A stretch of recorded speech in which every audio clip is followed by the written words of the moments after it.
And a very good morning. Welcome to the Saturday preview, live from a B&B near Newmarket racecourse, which is where we are this weekend.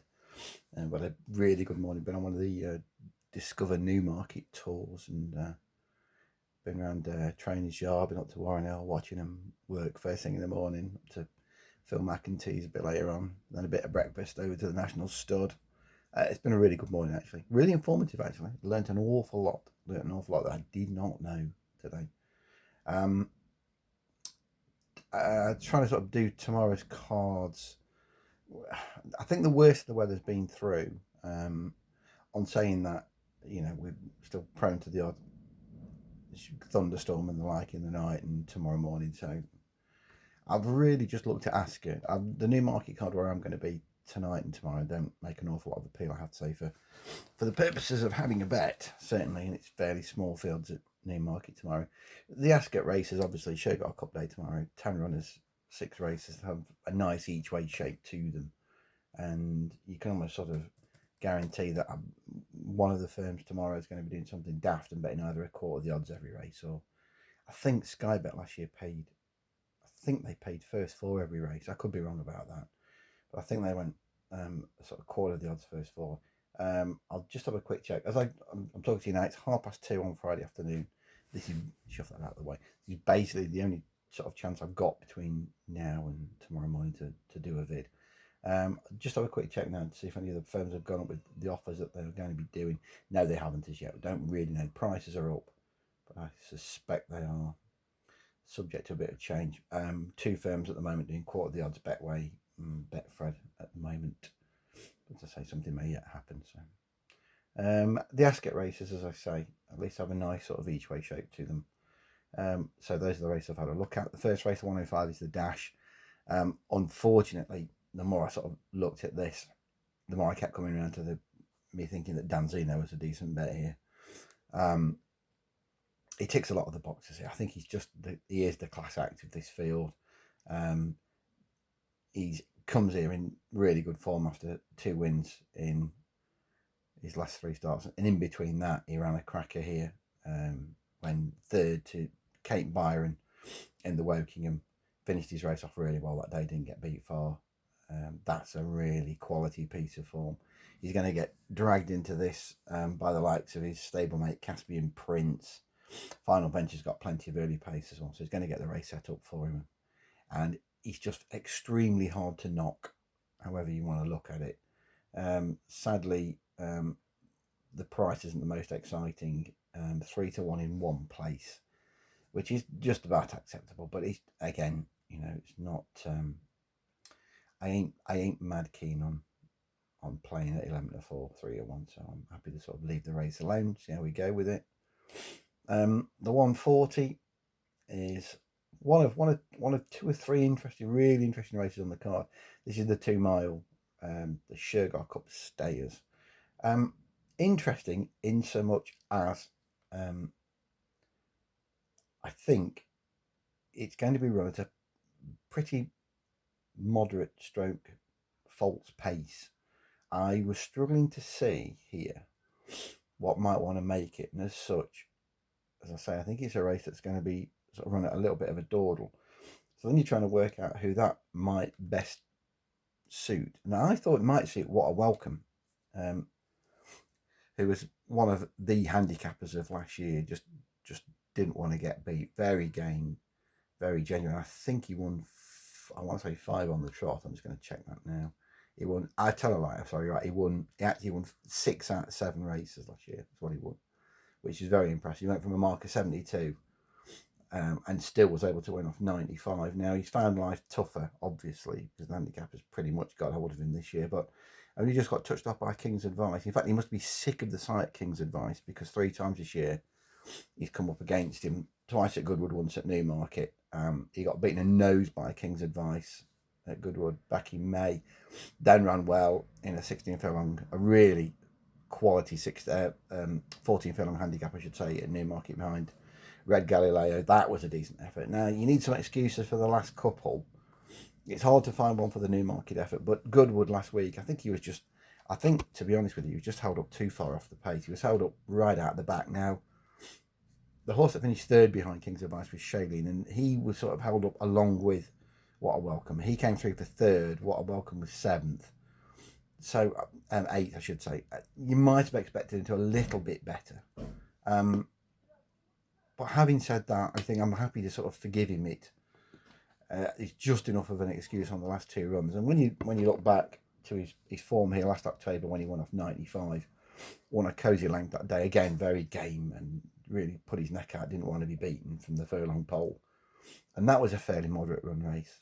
So he's got form over course and distance in a race that I think will be run at a similar tempo tomorrow. And a mark of 98 now. He's only £3 higher than that last win. And it's the same mark as you say, just got beaten in the nose by King's Advice. So I think his mark's fair enough. And I just think it might suit him tomorrow. The jockey is one, that's not ridden him before. Philip Minerick. I don't think it'll be an issue because he's a fairly straightforward sort of rider. He's having a bit nearer the pace tomorrow. So he's one I quite like, and we're going to get a reasonable price. I think around about sort of 7-1 mark for What a Welcome in that 140. So he's probably going to end up being a bet, I think. Next race, again, another interesting one, similar to the previous contest. This is the 1.5 mile handicap, and again, you question where your pace is coming from. Now, weirdly, for this race last year, I was looking at very much the same thing. If you remember this race last year, there was sort of one, maybe two pacemakers, Twin Star and Genetics, and they just went off at 1,000,000 miles an hour and never got caught, never looked like coming back. And Genetics won it by half the track, won it by 12 lengths, and easy, just sauntered away from the home turn. Nothing that was held up in behind got anywhere near them. Again, very similar to What a Welcome, has found life harder because he got a whack in the weights for that. He got put up £8, and has just found life a lot tougher. I think he would probably, there are excuses for his first two runs this season. First one at Chester over 10 furlong on soft ground probably wouldn't have been his thing, and he would have needed it anyway. Then at Epsom, well beaten behind Soto Sizzler. I'm not completely convinced that he's as happy on downhill tracks as he is on flatter ones. And then last time I went to Spain and finished fourth, not beaten far in a conditions event there, a valuable conditions event. And now my knowledge of Spanish form, you could write on the back of a stamp, but Racing Post rated pretty highly, actually, not that far behind his win here last season. So maybe he's just needed time to come to himself this season, and that might well be the case here. And as I say, I think the race is going to be run very similar as it was last year. I can see possibly one, maybe two pacemakers. So Genetics is going to be ridden prominently.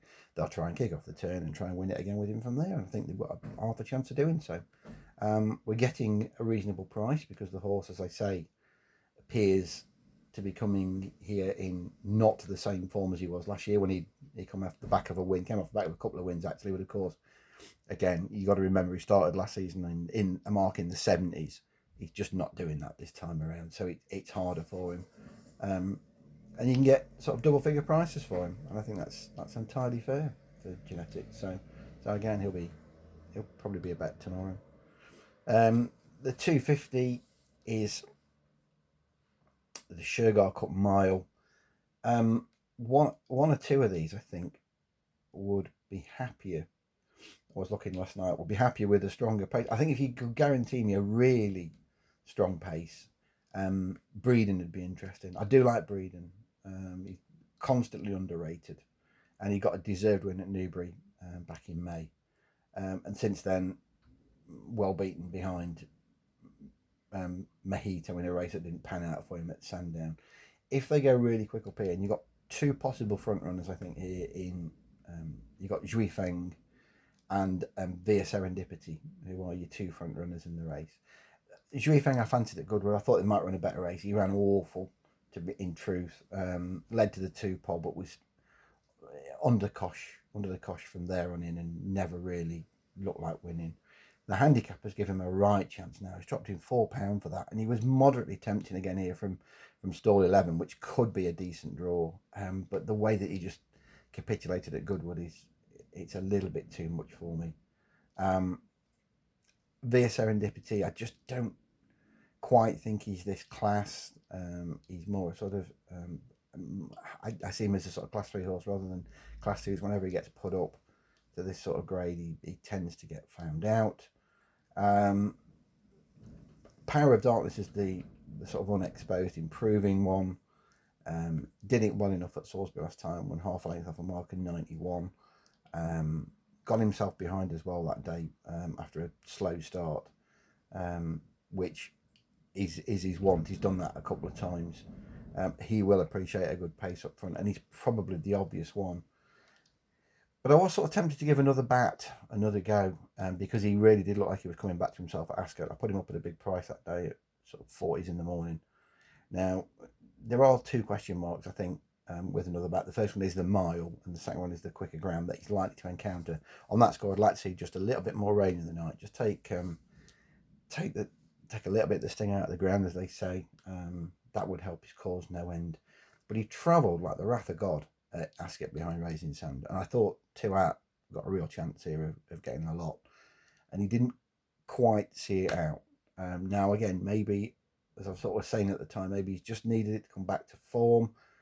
He'd had a couple of runs that weren't great before that, so maybe he, as I say, he'll now be at peak fitness. I still think he's one for when we get later in the season, sort of September, October time, and those races at Ascot, the Balmoral Handicap and the like. I think he's already top of my list for the Balmoral. With that in mind, I think, there's just a question mark too many for me tomorrow against another back with the extra furlong on the quicker ground. So I may end up, giving Juifeng one more go, and if he can't do anything tomorrow from that mark, I mean, it's a mark of 97. It's a really low looking mark now, and he happens took 4 off, which is a proper chunk. I don't know. It's going to be a case of I'll wait and see, prices in the morning, and then I'll sort of make a decision. The last 2 races don't make a great deal of appeal, I have to say. Nothing was jumping out at me in terms of either a pace angle or something I particularly wanted to get with.